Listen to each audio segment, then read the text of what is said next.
Et kena, et teid siin mõned kohal on ja käiks siis läbi need teemad, mida kooli lõpetamise õpilastele kooli lõpetamiseks kogu vajaliku info kokkukogumiseks ja korraldamiseks vaja on. Ja neid, üks hetk, mul on nii. Ja neid teemasid on tegelikult päris palju ja küsimused on hakanud juba tulema, nii et selles mõttes otsustasime selle temaatika ette võtta. Et räägime iseseisvatest töödest, teise kooli hinnetest, lõpupäevikutest, tehisest ja õpilasraamatust lühidalt öeldes. Ja alustaks siis selle teemaga, mis enamasti on teil juba eelmisel aastal läbitud nende õpilaste jaoks, kes sel aastal lõpetavad, ehk siis iseseisvad tööd. Iseseisev töö on põhikooli ja gümnaasiumi lõpetamiseks oluline, kohustuslik, kuigi eelmine aasta juba ei olnud ja ka mis sel aastal saab, seda ma ei oska teile öelda, eks see selgub natukene hiljem. Iseseisev töö jaguneb siis põhikoolis loovtöö, gümnaasiumis praktiline ülesanne, õpilasuurimus ja sisestamiseks siis me töötasime juba väga mitu aastat tagasi, see oli 5 aastat tagasi, kui see tuli, teist tüüpi kokkuvõtva hinde ehk siis sellise hinde, mida saab kasutada igasuguste selliste asjade jaoks, mis päris perioodi aastahinnete või kursushinnete süsteemi ei mahu. Ja tähtis on teada seda, et ükskõik mis aastal see iseseisev töö on sisse kantud, sinna lõppu ehk siis 9. või 12. klassis infot kogudes leitakse see iseseisev töö üles ja kantakse igale poole, kuhu on vaja. Ja iseseisva töö hinde sisestamine, et võtakski praktiliselt. Nii. Et mul on siin päevik, arvuti kasutamine uurimistöös ja selles päevikusse saan ma siis juurde panna teist tüüpi kokkuvõtva hinde. Kui ma seda teist tüüpi kokkuvõtvat hinnet juurde panna ei saa, siis tuleks minna õppekava ja näiteks põhikooli õppekava ja näiteks bioloogia ja bioloogia 9. klass muuda ja öelda, et selles õppekavas on lubatud teist tüüpi selles aines, selles päevikus on lubatud teist tüüpi kokkuvõttev hinne ja seda hinnatakse hinnetega. Nüüd küsimus, et kas iseseisev töö või see peaks olema eraldi aine või peaks olema aine päevikutes. Ikka küsitakse, et tänaseks on enamasti inimestel või koolidel see välja kujunenud, kuidasmoodi nad seda iseseisvat tööd korraldanud on. On täiesti okei, kui te näiteks avate iseseisva töö sisestamise võimaluse eesti keele päevikus ja hinde saavad need lapsed, kes teevad eesti keeles loovtöö ja matemaatika päevikus ja saavad need, kes teevad matemaatikas loovtöö ja arvutiõpetuse päevikus ja saavad need, kes teevad mingisuguseid veebilehti või uurimusi. On ka täiesti okei, kui te lisate aine iseseisev töö ja õppekavasse ja sellele teete päeviku ja sinna koguti nende info kokku. Niimoodi lõpptulemuse mõttes ei ole nagu oluline, kumb see on, sellepärast et kogutakse nad igal juhul kokku, iseseisvate tööde aruanne näitab igal juhul neid töid, mis on juba olemas. Nüüd, kuna teist tüüpi kokkuvõttev hinne võib olla ka näiteks arvestus või tasemetöö või mingi muu sihuke oluline hinne, mida te tahate sisse kanda ja mis ei ole eksamaasta või perioodi hinne või kursuse eksami hinne, siis on siin tegelikult teist tüüpi hinde nimetus. Ja see nimetus, mida te võite vabalt sisestada, läheb siis selle veeru päisesse, aga see ei tähenda mitte midagi, et sellesse veergu saate te panna sisse tavalised hinded. Ja need tööd, need hinded, mida te siia sisse panete, need hinded ei kvalifitseeru iseseisvateks töödeks. Iseseisva töö hinne, kellele me paneme Rostislavile, ta on hea nimekirja alguses. Iseseisva töö hinde te panete juurde lisades iseseisva töö hinde ja see võimalus lisada iseseisva töö hinne on ainult teist tüüpi kokkuvõtva hinde veerus. Ja kui te olete siia peale vajutanud, siis tegelikult ongi see eraldi hinne, paneme 5. töö teema on, mis ta on, arvuti kasutamine. Õpetaja kase veebileht. Õpetaja Kask tellis veebilehe lapse käest. Nii, ja siin peab nüüd ise teadma, kui te põhikooli lõpetanud lapse jaoks valite, et iseseisev töö on praktiline ülesanne või õpilasuurimus, siis EHIS hakkab teiega selle peale pahandama. Kui te gümnaasiumiõpilase jaoks valite, et see on loovtöö, siis hakkab EHIS teiega pahandama. Nii et siin peaks õpetaja ise teadma, mis on, soovi korral kommentaar. Väga, väga ilus leht. Ja kõik. Nüüd on Rostislavil iseseisev töö olemas ja nüüd ma tegelikult teen veel ühe asja. Ma panen selle päeviku lukku ja ma pean selle päeviku panema lukku selleks, et see iseseisva töö hinne jõuaks ka iseseisvate tööde aruandesse ja mujale.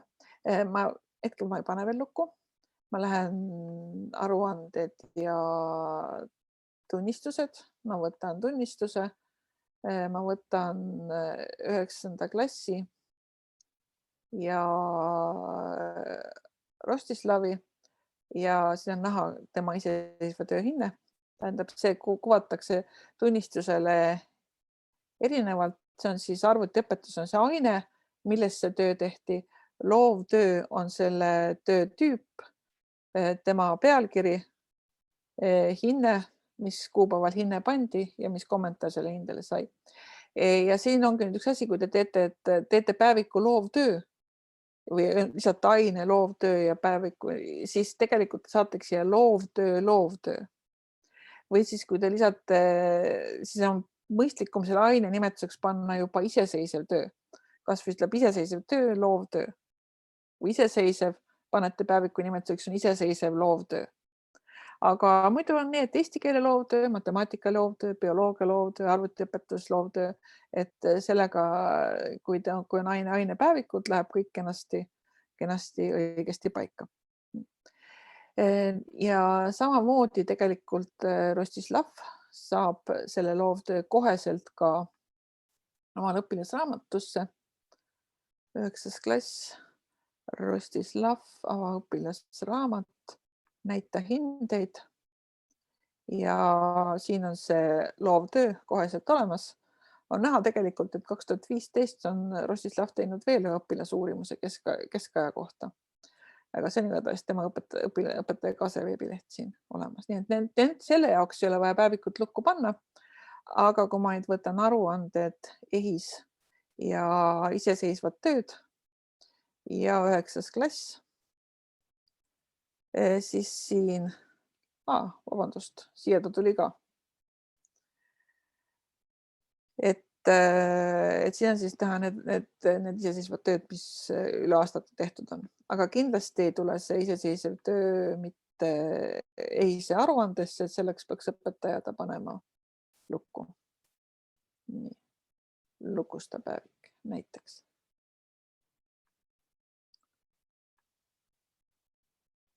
Nii, et õppekava ainekaart peab lubada iseseisev töö, õpetaja lisab seda päevikus, hinded õpilasel ükshaaval detailvaates ja aruandesse tulevad nad kõik sisse.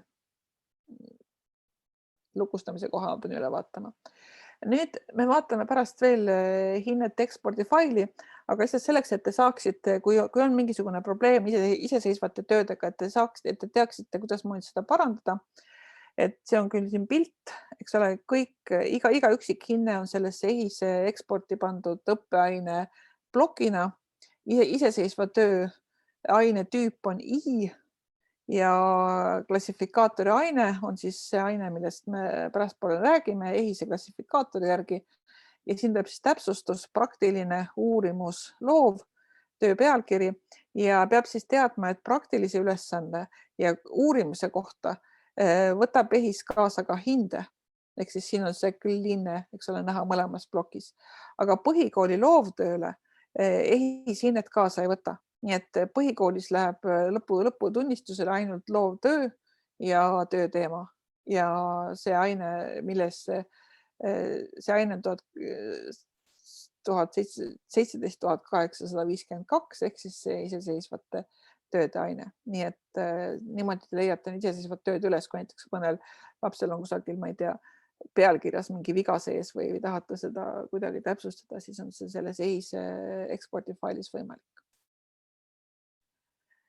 Nii, tunnistusel õpilasraamatus, seda me vaatasime. Nüüd teine teema, mis siin nädala alguses natuke korraks ka jutuks tuli, hinded teisest koolist. Ja teise kooli õpilane liigub, tuleb teie kooli, eriti on see gümnaasiumi teema ja teise koolis läbitud kursuseid tahate teise oma kooli e-kooli saada. Eks on 3 võimalust. Lisamine otse õpilasraamatusse, ülekandmine teisest koolist või lisamine lõpupäevikusse. Ja õpilasraamatusse saab siis lisada hindeid koolijuht, klassijuhataja aastate kaupa ja lisandub kohe lõpupäevikusse. Et see nüüd jälle praktiliselt üle vaadata. Nii, võtan otsused. Õpilasraamat, 12 klass. Ütleme, et mul Testa Pauliina, Mõtlik Marju tuli teisest koolist. Ta ei tulnud küll, aga võtan järgmise lapse. Nii, Pauliina. Tuli 12. klassi, mul on vaja saada sisse tema 11. klassi hinded. Ma natuke olen neid juba saanud. Lisa teise kooli hinded. See on tema praegune klass. Kuna ei ole täpselt teada, siis me eelmiste aastate kohta tema klassi näidata ei saa, et see on siis 11 ja see on siis 10. klass. Nii, oletame, et eesti keeles sai ta 5 ja veel ühe 5. Nii, inglise keeles oli tal 3 ja 3, matemaatikas oli tal 4 ja 5 ja 5. Et sellised kursusehinded tema õpilasraamatu väljatrükilt on näha ja salvesta. Nii, ja need hinded on siis olemas siin õpilasraamatus. Ja matemaatikas ma panin siis Pauliinale 4, 5 ja 5. Kui ma nüüd avan koolileht, gümnaasium, lähimatemaatika, lõpupäevikud, 12. klass. Siis siin on näha, et 18-19 aastal on ta saanud 4, 5 ja 5. Eelmine aasta on ta saanud 5, üks kursus 5. 12. klassis veel kursushindeid ei ole ja on ka näha see viga, millest ma selle slaidi peal kirjutan, ehk siis need 3 kursust ei lisandu siia kursuste arvule, aga sellest me räägime natukene kohe. Et see oli siis hinnete lisamine õpilasraamatusse. Ma olen saanud infot ja seda tegelikult ühe inimese käest isegi videot, kuidas moodi ta lisab näiteks, ütleme siia kirjanduse hinde ja salvestamise järel on see eesti keele hinne. Et ma veel tegelikult päris hästi ei tea, milles see on, igatahes ma vabandan, kui see nii on. Üldiselt ta toimib. Ja gümnaasium saab siis sisse kanda kursuseksami hindeid ja põhikoolile saab sisse kanda aasta eksami hindeid. Põhikooli veerandi hindeid ja oma õpilasraamatusse lisada ei saa. Kokkuvõtvate hinnete ülekandmine teisest koolist. Paha vaadata kohe, kuidas moodi siin on selline asi sees. Nii, et tegelikult teise kooli hinnete ülekandmine on väga lihtne. Mõlemale poolele, nii teile kui vastuvõtjale, kui koolile, kes seda koostab. Nii et jälle läheks praktiliseks. Mul on siin Pisisaare kool. Ma võtan siit ühe lapse otsused, õpilasraamat. See laps ei pea olema koolist ära läinud. See laps võib täiesti rahulikult olla koolis, näiteks ma võtan Aadu ja ütlen näita hindeid ja ütlen koostöö õpilasraamatu väljavõtte. Nüüd mulle öeldakse, et mul on 3 päevikut lukustamata, et nende päevikute hindeid üle ei kanta. Aga muude osas ma võin siis vabalt öelda, et et ma kannan nad siis Kassisaba kooli, kogu andmed. Okei. Nii. Ja nüüd, kui ma lähen tagasi Aadu lehele, siis ma tegelikult näen, et ma olen Kassisaba kooli teinud gümnaasiumi õppekava väljavõtte. See on valmis. Ma võin seda väljavõtet vaadata. See on need hinded, eks ole, mis siis sel Aadul on.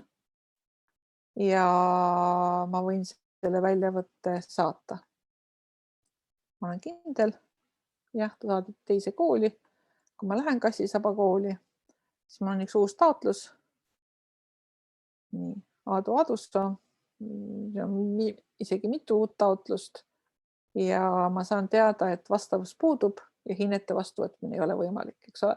Et see õpilane võib edasi õppida teie koolis, aga selleks, et saaksite hinded vastu võtta, peab ta olema siis teie koolis endiselt õpilane. Aga mul on ka siin seesama Pauliina ABC koolist, sai ta hinded kaasa. Pauliina on olemas mul sama isikukoodiga. Ja ma saan hinded vaadata, tagasi lükata või hinded vastu võtta. Ja hinnete vastuvõtt koosneb siis 6 sammust. Järgmine. Esimene samm on õppeaastad. Et selles teises koolis on selline õppeaasta 2019-2021, mis algas 1.09.2019. Ma võtan selle aasta, mille peale minu koolis need hinded kantakse. Ma võin vabalt öelda, et see on minul hoopis 18-19 aasta, kui see niimoodi oli. Mõistlik on õige õppeaasta sättida. Nüüd selles hinnete väljavõttes oli eelmises koolis 2 hinnet A ja B. Nüüd A excellent oli see läiend. Ma võin arvata, et A vastab minu koolis 5 ja B vastab minu koolis 4. Ja nüüd kõik need selles väljavõttes olevad A-d ja B-d kirjutatakse 4-deks ja 5-deks. Nii palju, kui selles väljavõttes on hindeid, nii palju teile ka küsimusi esitatakse. Selles väljavõttes on 3 ainet ja ma võin nüüd öelda, et kas ma kasutan siin põhikooli või gümnaasiumi õppekava, eks ole, sest need on kõik minu kooli õppekavad. Computer Studies on teise kooli õppekava, minu koolis on mul ei olegi siin arvutit. Ma ütlen, et see on liikluse hinne. Ja matemaatika, ma võin öelda, see on teise õppekava hinne, aga ilmselt ma tahan, et on gümnaasiumi hinne, lai matemaatika, füüsika. Füüsikat mul ka ei ole. Ma mõtlen, et see on keemia hinne. Niimoodi seada omale vastavused.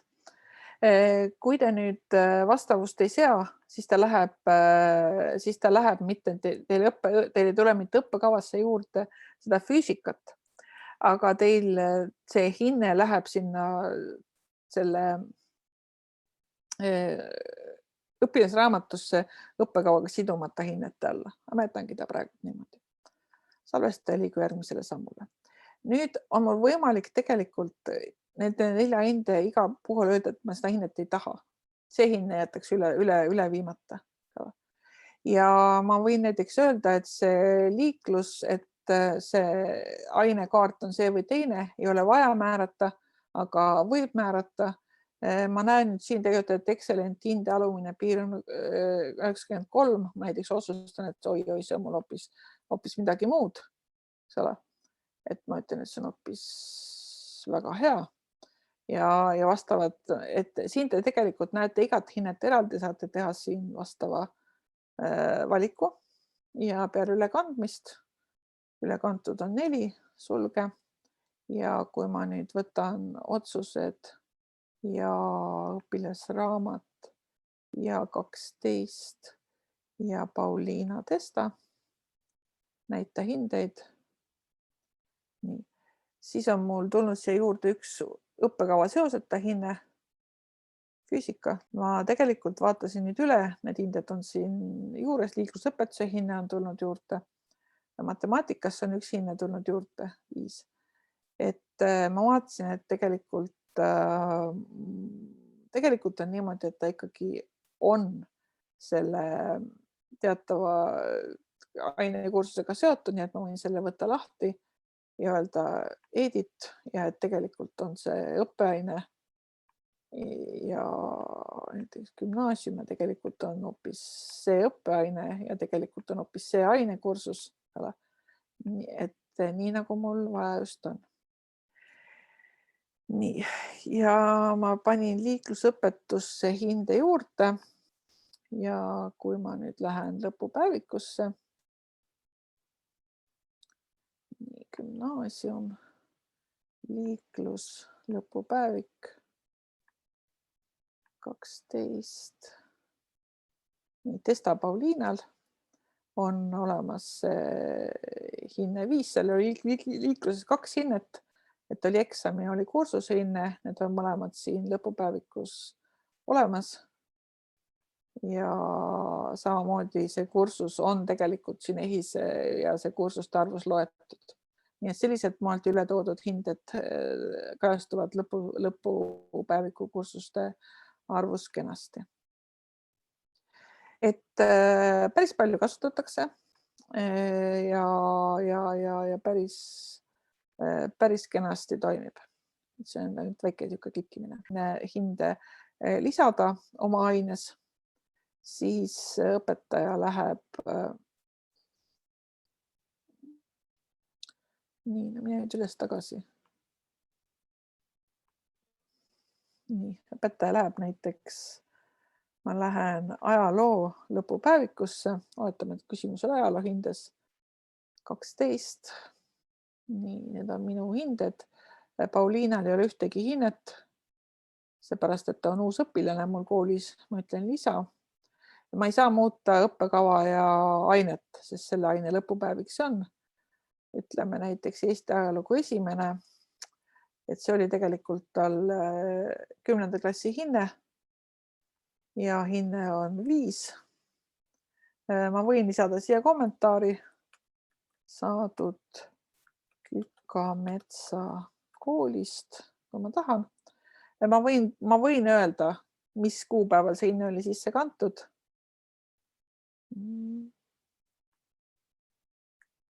18. Ma võin öelda, et õpetaja oli Juta Jänes, aga ma ei pea seda ütlema, kohustuslik on üks ainekursus, valida õppeaasta ja hinne sisse panna ja salvesta. Ja nüüd on, eks ole, Pauliinal on siin olemas see hinne. EHIS-e kursuste arvule on lisandunud 1 või õigemini see kursuste koguarvu on lisandunud 1. Ja kui ma lähen uuesti tagasi õpilasraamatusse ja võtan 12. klassi ja võtan Pauliina ja võtan hinded, siis on tal olemas ajaloos hinne 5. Ja selle hindel vajutades ma näen seda sama informatsiooni, mida aineõpetaja on kandnud sisse lõpupäevikusse. Et see on siis see 3. võimalus, et õpilane, kes on liikunud koolide vahel, et selle õpilase hinded saada oma kooli e-kooli sisse. Nii, ja nüüd edasi lõpupäevikutesse. Et lõpupäevikutest me natuke oleme juba rääkinud ja esimene küsimus, eks ole, kust ma need lõpupäevikud saan ja kes neid lõpupäevikuid saab täita. Ja lõpupäevikud saate te siis õppekavast. Et alati, kui õppekavas on aine juures öeldud, et on aine juures öeldud, et on olemas aine hinne õppekavas, siis on see jah, et siis on lõpupäevik olemas. Et lõpupäevikut on näiteks põhikoolis vajalik selliste ainete jaoks nagu inimeseõpetus. Aine hinne õppekavas on olemas, jah, ja siis saab inimeseõpetuse õpetaja kanda 7. klassi lõpus siis nii-öelda lõpuhinded, mis siis tulevad üldisesse importi. Ja teine asi, mida tasuks üle vaadata, on siis see, et kes saab hinnet lisada.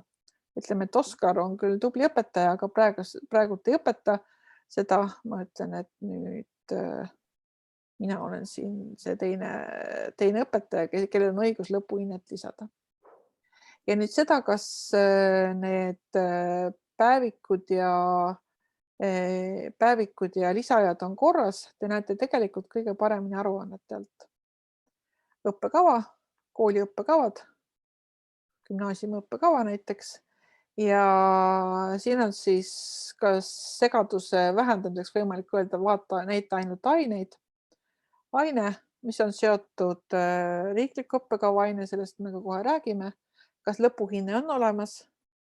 Ja tegelikult siin lõpuhind ja lisaajad on näha siin, kui see ainult ained on.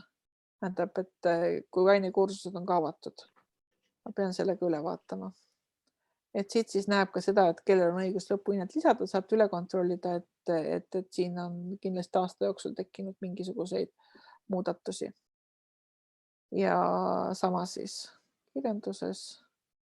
Nii, kuhu ma panin praegult juurde? Inimeseõpetusse ma panin praegult juurde ja aruandes ma olen kohe olemas. Nii et siin on teil olemas ülevaade. Näiteks arvutiõpetuses lõpuhinnet ei ole. Ja mujal igal pool millegipärast on. Eesti keeles ka ei ole. Et see on siis koht, kus te saate seda vaadata. Ja koolid leht, võtan uuesti selle lõpupäeviku. Ja see on siis üks asi, mida õpetaja teeb lahti oma lõpupäeviku ja valib siit selle lõpuklassi, selle õppekava lõpuklassi. Ja nüüd üks küsimus küsitakse, miks on näha viimased 3 aastat? Näiteks õpilane on käinud aasta ära välismaal ja on aasta vahele jätnud või muidu põhjalikum olnud. Ja miks ei ole näha siin neid eelnevaid aastaid? Need eelnevad aastad on olemas. Kui siit lahti võtta, selle jukul ei olegi, 12, kasukas Kaarel. Et need hinded on tegelikult siin detailvaates olemas. Et põhjendus on see, et kuna õpilasi on, enamik õpilasi läbib näiteks gümnaasiumi 3 aastaga ja põhikoolis ei ole lõpuhinded üldse tähtsad, siis see teeks selle pildi õpetaja jaoks natuke keerulisemaks. Ta peaks... Enamus on vist esimene. Tundub nii. Vabandan. Et ja nüüd õpetaja, eks ole, kuidas õpetaja hinnet paneb, see on tal selge. Hinnet siit niimoodi tähendab lisada, nagu ikka saab ainult esimest hinnet, näiteks Pauliinale ma saan hinde panna, kui ma tahan seda hinnet muuta, ma võtan hinde lahti, ütlen muuda ja parandan selle hinde vajadusele ära. Nüüd see, mida õpetaja peaks tähele panema nüüd, miks on see Aadul ja Jukul ja need 2 kursust, nende 2 kursuste arv arvestamata. Aadul ja Jukul on arvestamata sellepärast, et see on praeguse aasta kursus. See on sellel aastal kursuse hinnepäevik ei ole ilmselgelt lukus, nii et siit saate seda kontrollida. On juhtumeid, kus... Tunduvad ka esimese klassi omad olevat. Vabandust, kas võiksite mikrofoni kinni panna? Natukene tuleb võõras sisse.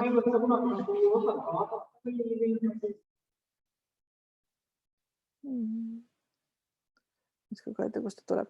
Nii, et kuna nüüd EHIS-esse eelmisest aastast see kursuste arv selleks, et kasutada mallid, et lõputunnistust või üle-eelmisest aastast sisse läheb, siis on teil tegelikult võimalik öelda, et kuigi siin ei ole neid kursuseid kirjas, et ta tegelikult läbis 3 kursust ajalugu. Mis iganes põhjusel võib-olla mingisugune hinne ununes välja panemata õigel ajal või mis iganes. Igatahes te saate kirjutada siia juurde selle nii-öelda EHIS-e kursuste arvu ja siis tegelikult võetakse sinna lõpuhinnete eksporti võetaksegi see kursuste arv, mis siin märgitud on. Nii et see on need 2 kohta. Ja veel üks asi, mida peaks teadma sellest, ma vaatan, kellel siin on vanemaid hindeid. Nii, Kaarlil. Mida peaks teadma vanemate hinnete või arhiveeritud aastate hinnete puhul, et siin on tegelikult võimalik neid hindeid muuta. Eks ole, kui te olete oma õppeaasta arhiivi kandnud, siis päevikust enam hinnet muuta ei ole võimalik, aga võib olla, et praegune 12. parandab ära 10. klassi kursuse hinde. Ma saan öelda, et 5 sai 4, noh okei, ta parandas tagurpidi, aga tal oli 5 juba all. Parandatud hinne, siia peab kirjutama selle info, miks see hinne parandati ja peale salvestamist on siis hinne asendatud ja siin on näha, et see on siis parandatud hinne ja miks see parandatud on. Nii et kui keegi gümnaasiumis tahab oma arhiveeritud aastate hindeid parandada, siis võiks seda siit kaudu teha. Ei ole võimalik parandada hinnet siit kaudu, kui aasta ei ole arhiveeritud. Et siis tuleb see päevik lukust lahti teha ja õpetaja parandab hinde ära ja päevik uuesti lukku panna. Et need on selle lõpupäeviku peamised trikid. Et kõik selle ainekursuste jooksul saavad hinded viimased 3 aastat ja saab lisada ja muuta ja EHIS-e kursuste arv lubab siis neid kursuste arvu vajadusel muuta. Ja siit me jõudsimegi see kursuste arvu kontrollimise juurde, ehk siis see on see töö, mida klassijuhatajad nüüd kohe varsti hakkavad tegema, loevad kokku seda, kui palju on õpilased läbinud erinevaid kursuseid, sest et gümnaasiumi riiklik õppekava ütleb, et minimaalselt 96 kursust tuleb gümnaasiumi juures läbida. Ja selleks, et see kokkulugemine lihtsam oleks, oleme me siis 2 aasta eest tegime EHIS-esse hinnete aruande. Nii et iga klassijuhataja ja koolijuht saab tegelikult minna oma aruannete alla. EHIS hinnete aruanne. Ma võtan siis oma 12. klassi ja näite aruannet. Ja nüüd mulle siis loetaksegi kokku ajaloohinded, keemiahinded, laia matemaatika hinded, hindeid kokku, kursuseid kokku ja ma saan selle sama avada Excelis. Vaatan siit oma teise tabeli, kus siis on võimalik ka vaadata, teha siin mõningaid arvutusi ja mida iganes. See on nüüd eilne tabel, see on natuke teistmoodi hinded sees. Et põhimõtteliselt jah, koolid panevad päevikud lukku, võtavad hinded välja, panevad lõpuhinded sisse ja siis loevad kokku, kas kursused klapivad, vajadusel saab kursused sinna-tänna juurde panna ja kontrollida, kas kõigil on õiged ainenimetused, sest siin on nüüd see ainenimetus, mis läheb tegelikult EHIS-esse. Et see on täpselt see õige ainenimetus. Ja teie laste. Ene, meil on ka tulnud küsimus, No. et kuidas oleks mõistlik lõpuhinnete lisamisel käituda, kui õpilane liigub näiteks kitsasse matemaatikasse. Kas sa käsitled seda praegu või pisut hiljem? Ma võin seda käsitleda kohe selles mõttes, et ma arvan, et seal õpetaja peab natukene vaatama, et laia kitsas matemaatika on ju täiesti erinevad ained, eks ju, need mõlemad hinded tulevad erinevasse lõpupäevikusse. Ilmselt on siis õpetajal võimalik jätta meelde, et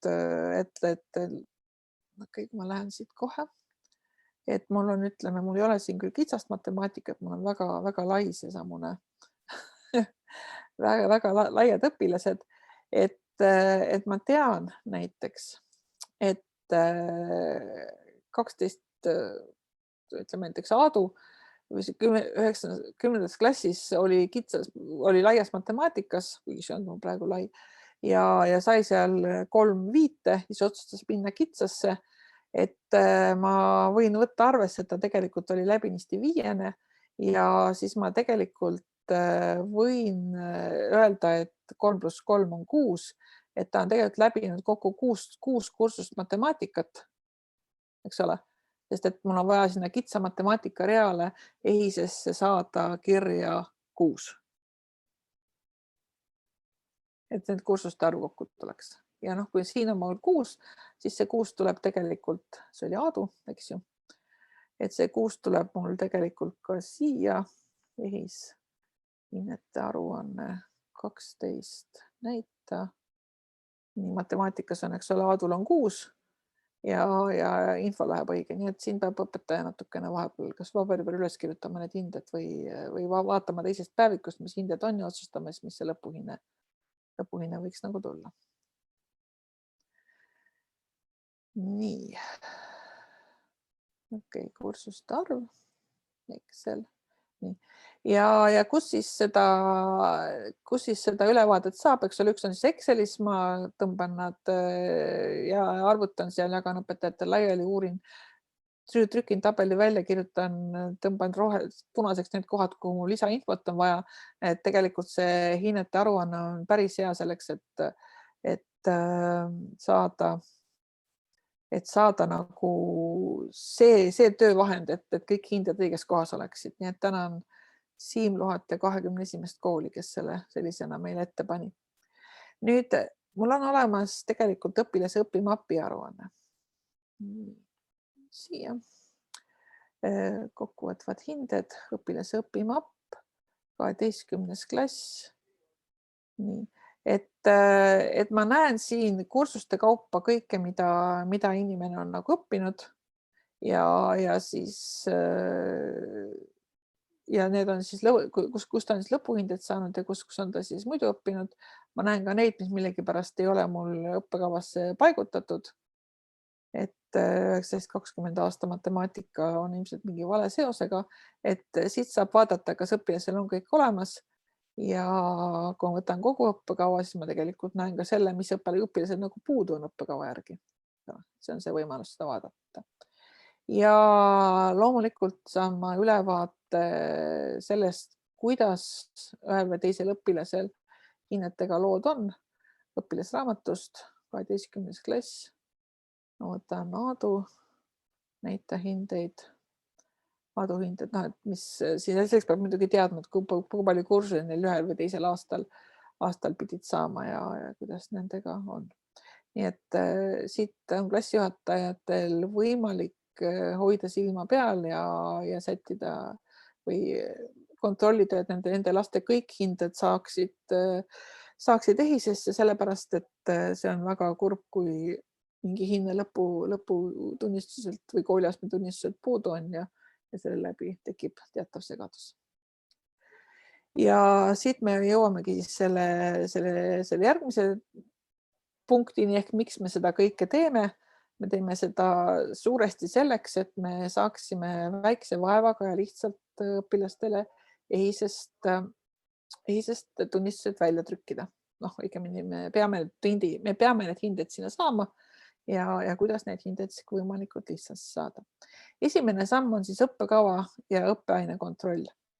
Et siit peaks võtma jällegi võib-olla juba enne, kui hakata üldse seda lõpetamist tegema, et vaadata siit aruanded, EHIS ja õppekava, kooli õppekavad, gümnaasium, et vaadata siis seekord üle selle pilguga, et kas kõik riikliku õppekava ained on nagu õiged. Ja siin on nüüd üks spetsiaalsus ehk siis kooli valikaine. Et kui on selline aine, mida EHIS-es ei ole, millel EHIS-es vastet ei ole, siis võib öelda, et see on kooli valikaine ja siis läheb EHIS-esse kandmiseks täpselt see aine nimetus. Ja loomulikult ainete vastavused õppekavast, nii gümnaasiumis, näiteks ma võtan ajaloo, seotud rõkkaine. Nüüd see seotud ainete jutt algab kõige esimesest ekraanist, kas õppekava on rõkk gümnaasium, rõkk põhikool, tõkk, lõkk, hõkk. Kõigile neile vastab erinev komplekt riikliku õppekava aineid. Et ajalugu ja võib olla niimoodi, et kui te olete vahepeal muutnud, kui te olete näiteks öelnud, et gümnaasiumi õppekavale vastab hoopis rõkk PK ja siis lähed tagasi gümnaasiumi peale, siis võib olla, et ainete seosed on maha läinud. ja see on siis kõik need ained, mida EHIS siis välja pakub. Minu arust ei ole siin midagi juurde tulnud. Kui te tahate täpselt teada, mida välja pakutakse, siis on see vastav klassifikaator on EHIS-e lehel olemas. Siia poole. Ja siin on siis öeldud ka, millises õppekavas ta esineb, millises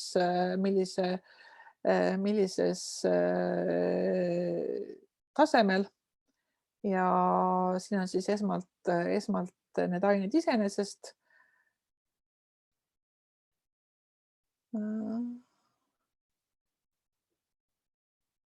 Miks ma praegu vait jäin? Ma jäin sellepärast, ei olnud ikka olemas. Ma hakkasin sealt muretsema, et EHIS-es on kahte sorti klassifikaatori koode. Ja need klassifikaatori koodide pärast ei pruugi teie muretseda, need on e-kooli sisemised tabelid. Kui teie seate õppekavast vastavuse, siis me paneme sinna vastavusse õige klassifikaatori koodi. Ja nii-öelda vanadel ainetel on klassifikaatori koodid A, B, C, E, F, G, K, kehk, kõnst ja nii edasi, eks ole. Ja uuematel on siis 5-kohalised koodid ja ma hakkasin juba muretsema, et äkki on need siin ümber kodeeritud ja me peame endale tegema ka vastavad muudatused, aga õnneks ei ole. Ja siin on siis ka näha need uued hinded, mille kohta ma ei oska öelda, kas need sel aastal kehtivad või ei kehti. Aga eks see paistab. Ja siin on siis näha klassifikaatori täpsustused ja see on päris täpselt paika pandud, nii et ajalugu on ajalugu on nagu okei.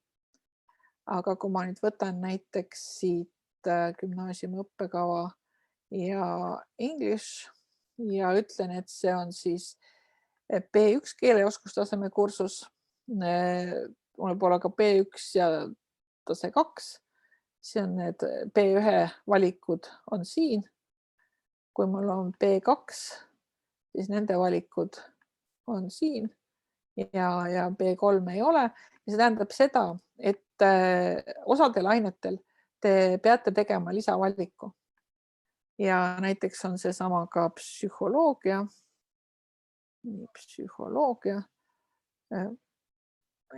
See oli inimeseõpetus, vabandust.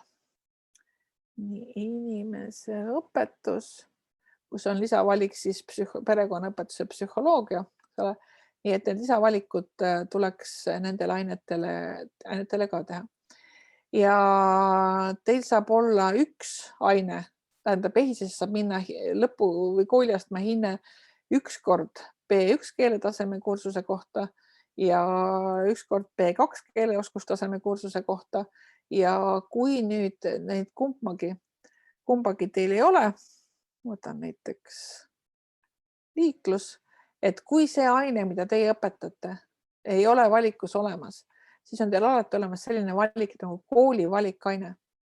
Et kõigi nende kohta, samuti B3 keelte kohta, te peaksite tegelikult tegema valiku kooli valikaine. Et siis nad lähevad EHIS-esse õigel moel. Et sellest me kohe räägime edasi. Nii et esimene asi on see, et tehke korda oma õppekava, kindlasti saab siin aidata kindlasti õppejuht, kes täpselt teab, mis rõkkaine kusagil on. Ja sama võiks siis õppejuht vaadata üle selle õppekava ja kooli õppekava aruande, et kas kõik on nii, nagu tema meelest peaks see olema. Ja eriti siis B1, B2, B3 ei olegi. B3 on olemas põhikooli jaoks, mitte gümnaasiumi jaoks. Ja samuti võiks vaadata üle eelmise õppeaasta lukustamata päevikud. Sellepärast, et vahetevahel juhtub niimoodi, et te keerasite eelmisel aastal näiteks õpetajale mingisuguse keemiakursuse lukust lahti ja unustasite ja nüüd ei ole aru saada, miks see keemiakursus teile loeteludesse ei tule. Et kui te võtate oma eelmise aasta päevikud ja siin all loetakse üles, et mitu lukustamata päevikut leiti. Või siis üle-eelmise aasta päevikud. Leiti üks lukustamata päevik. Või päeviku, see väga huvitav päevik. Ja saab need lukku panna. et seda võiks teha ja põhimõtteliselt, kui õpetajad, aineõpetajad tahavad veel gümnaasiumis muuta kursuseid ja seal midagi toimetada, siis võib nad panna lukku enne, kui lasta neil ära toimetada ja siis panna lukku, et lõpuhinded ikka õiged tuleksid. Nii, et need olid need 2 ettevalmistusõppekava ained ja et päevikud on lukus. Nüüd EHIS-es hinnete kogumise juures on siis 2 skeemi, gümnaasium lõpuhinne ja eksamihinded. Lõpuhinded on siis kooliastme hinded pluss eksamihinded viimasest aastast ja põhikoolis siis aasta ja eksamihinded ja lõpueksamihinded. Kui te kasutate seda skeemi, et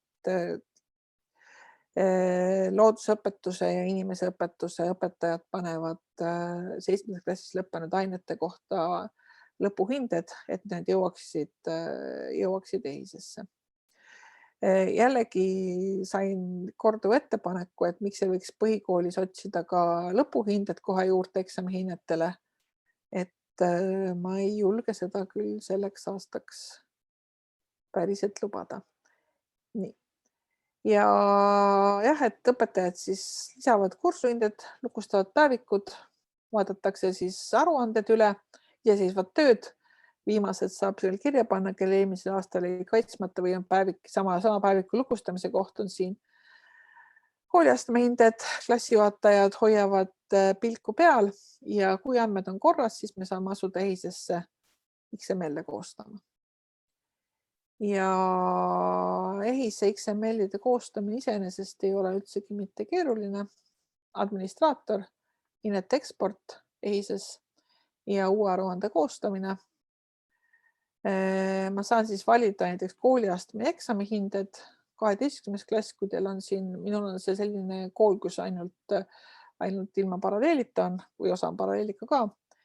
EHIS-e mallid, kas ma muudan, kas ma teen mallide tunnistuse või ma kasutan malli, hetkel ei ole sellest vahet, kas ma saan teavituse või ei saa teavituse ja kas ainult aktiivsed õpilased või kõik õpilased või ainult endised õpilased, et see valik on siin ka olemas ja koostearuanne.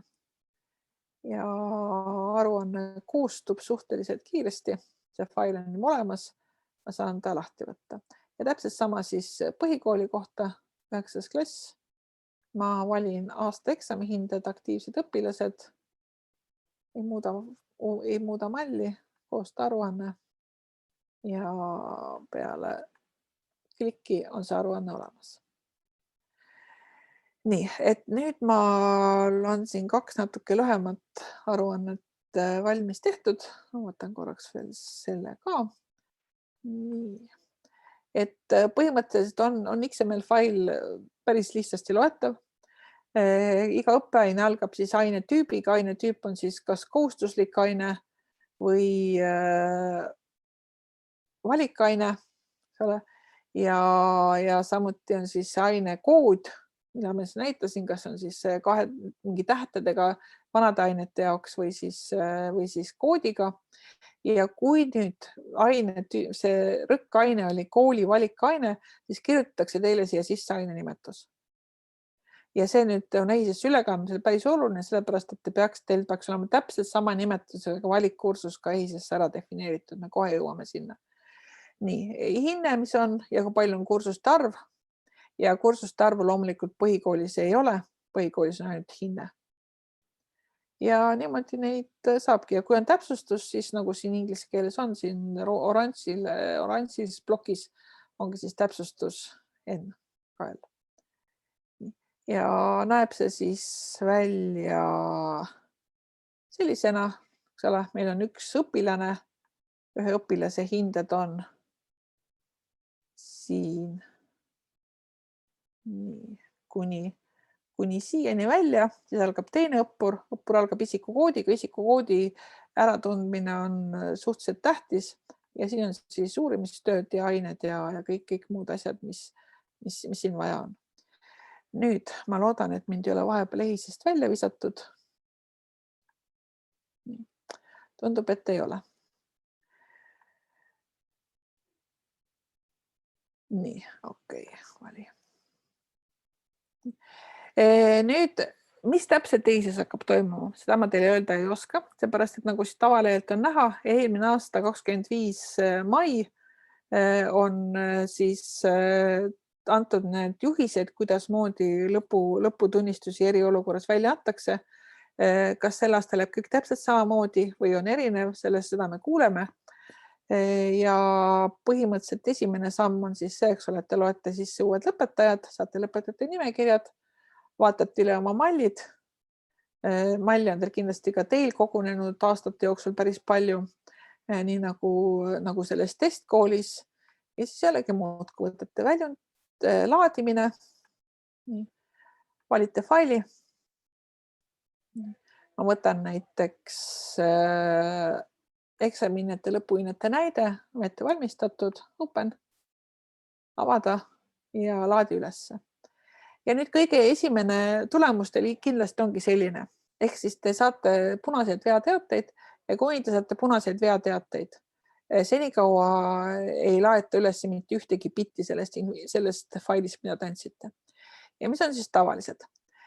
Tavaline näiteks see, et seda inimest ei ole lõpetajate nimekirjas. Kas on lõpetajate andmed lugemata veel? Ja nüüd peate teise teadma, kes see inimene selle isikukoodiga on. Ja te leiate seda kõige paremini üles õpilasraamatust. Et kui ma võtan siit õpilasraamatus, panen sisse, siis ma näen kohe, et kes see inimene on, kui ma mingil muul moel ei tea, et kes ta just nimelt on. Nüüd sellel lõpetajal, jällegi, mul on isikukood ainult siin, tunnistusel ei ole eksamit, keemia tunnistus ei ole, see on siis eksamid, ma pean ütlema mallis ära. Ehk võtan siin ühe tunnistuse ette. Näiteks siis mul peavad olema siia pandud kirja valikained, mul peavad seal on välja antud eksamid, nad tulevad malliga, kui nad on pandud, kui ei ole, siis ma võiksin nagu minna ja öelda, et eksam keemia. Kui on tõesti niimoodi, et see inimene tegi keemia eksami, siis peaks mul olema võimalik see ruki keemia leida ja nüüd järgmisel sisse logimisel ilmselgelt ma selle keemia sisse saan panna. Nii, ma pean lisama valikaine, jällegi need on minu kooli valikained, ma võin siit valida või siis nii, nüüd ma ei mäleta enam, kust kohast valikainete lisamine käis. Mallist äkki. Kui ma võtan ühe malli ette, kohustuslikud ained, valikained. Kusagilt käis, ma usun, et EHIS abis on see info kenasti olemas. Nii. Ma võtan selle sama faili veel üks kord, sest et kusagile mujale minnes, EHIS lõpuhinnete open. Loomulikult, kui mul on pikk fail, siis võtab see natuke kauem aega, aga põhimõtteliselt jah, te peaksite need ained kõik korda tegema ja näiteks õppeaine ajalugu on laetavas failis mitu korda. Kas tõesti? Nii. Ajalugu, ehk siis A, võib öelda nii, et see on KLA, Ctrl C, Ctrl F, Ctrl V, Next, Previous. Nii, mul siin. Ja ta on mul siin ka sama õpilase kohta, eks ole. Kuigi see on vist teise õpilase kohta. Okei. Et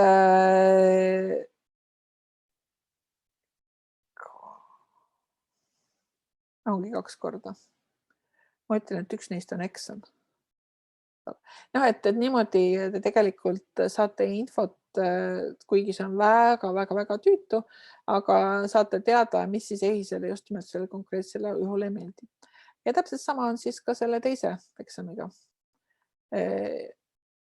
EHH näide, laadi fail ülesse. Rõkkainet ei eksisteeri, tunnistusel puuduvad ained, kuna eks ole sellel põhikoolis on kohustuslikud ained, siis ma tean, et ma pean need tööd kuidagi iseseisvat tööd ei ole sellel õpilasel. Sellist rõkkiainet, mul on see aines üks kood puudu. Et niimoodi EHIS kontrollib need andmed üle ja kuni kõik ei ole korras, seni ei lähe teil üles mitte ühtegi bitti sellest asjast. Ja siis üks uuendus, mis käis seoses põhikooli lõpetamisega juba läbi meediast, on siis see, et põhikooli kooliastme tunnistusele tuleb kanna eksami soorituse protsent. Ja küsimus, kas seda saaks lihtsasti või lihtsavaevaga teha, saab küll. Et kohe näitan. Nii, läheme tagasi e-kooli. E-koolis on olemas selline asi nagu punktidel põhinev hindeskeem. See on kõigi koolide jaoks avatud hindeskeem. Kui teil seda veel ei ole, saate see lahti teha. Lisa uus punktidel põhinev hindeskeem. Minul on see olemas. Siin ei ole teha midagi rohkemat, kui panna hindeskeemide nimetus, puuduliku hinde ülempiir, hea hinnete piir nagu teistel skeemidel. Ja siin ta siis ongi. Ja nüüd ma olen sisse lülitanud omal perioodi eksamid ja kui ma nüüd lähen õppekavas, ajalugu ja vabandust, ma olen vales õppekavas. Nii, ajalugu ja 9. klassi ajalugu. Siis olen ma tegelikult lülitanud sisse perioodi eksami hinde. Ja ma olen öelnud, et perioodi eksami hinnad lisatakse punktidega. Et me natukene veel mõtleme, et seda päris eksami hinnet me tegelikult punktidega lisada ei saa. Et kas me muudame nii, et ka eksami hinnet saab punktidega lisada või muudame nii, et perioodi eksami hinne läheb EHIS-e eksportiga kaasa, seda me veel vaatame. Et perioodi eksami hinne 9. klassi ajaloos on mul punktid ja kui ma siis võtan lahti 9. klassi ajaloo päeviku ja panen juurde perioodi eksami hinde, 3. trimester, see kuupäev, maksimumpunktid 100, salvesta. Ja kannan siis sisse, et Vanessa sai 89, Rostislav sai 68, Darja sai 99, Laura sai 80, 27 ja nii edasi. Ja siis need punktid kovatakse päevikusse ja õpilastele uudisvoogu igale poole mujale. Nii kaua see salvestamine küll aega ei tohiks võtta.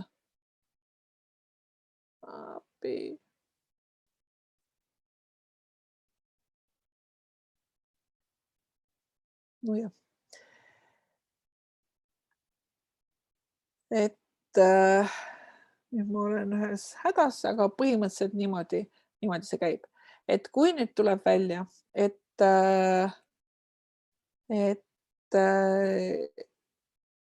neid punkte on vaja, siis mis me neid punkte saame lisada ka. Ma vaatan, kas see nüüd lõpuks salvestas ära. Ei katkes.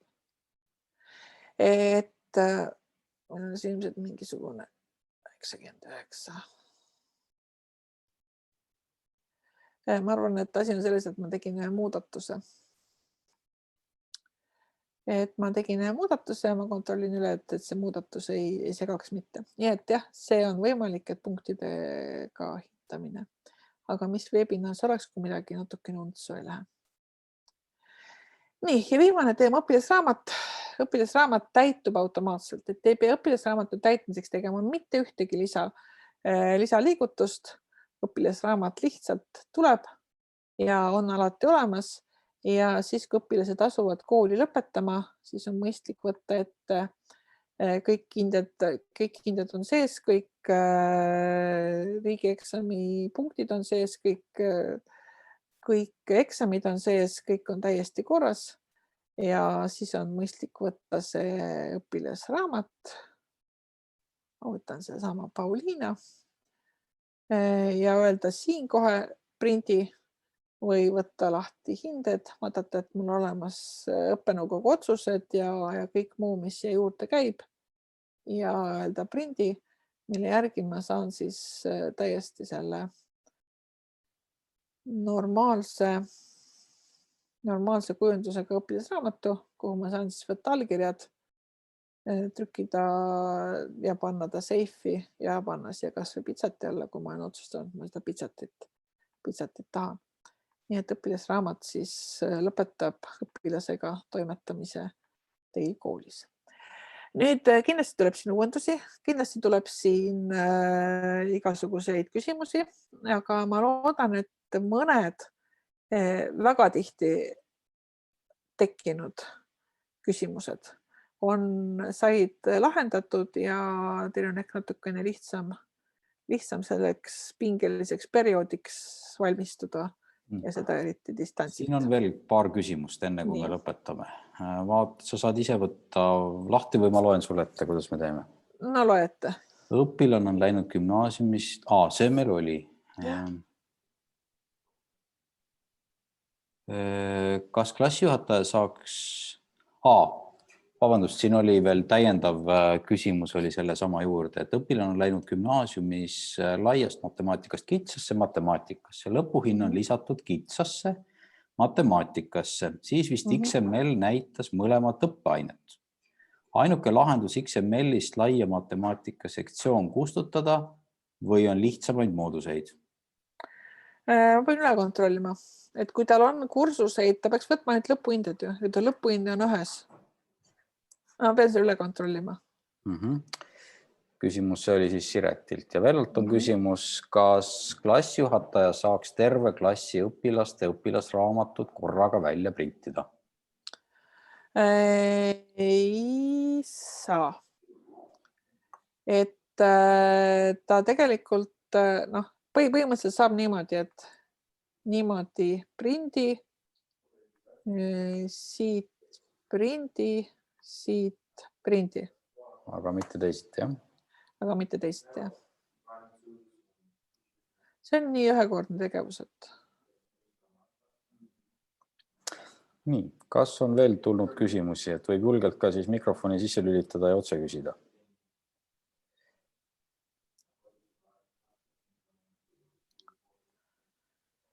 Tundub, et ei ole rohkem. Aga kui ei ole, siis aitäh kõigile, kes siin kaasa lõid ja paneme jälle varsti kohe üles järelvaadatavaks ja siis saab ehk mõne asja meelde tuletada ja mõne natuke lihtsamat ehk. Ja saate oma klassijuhatajaid ka suunata siia, et nad vaataksid mõned kohad üle. Aitäh! Aga aitäh kõigile!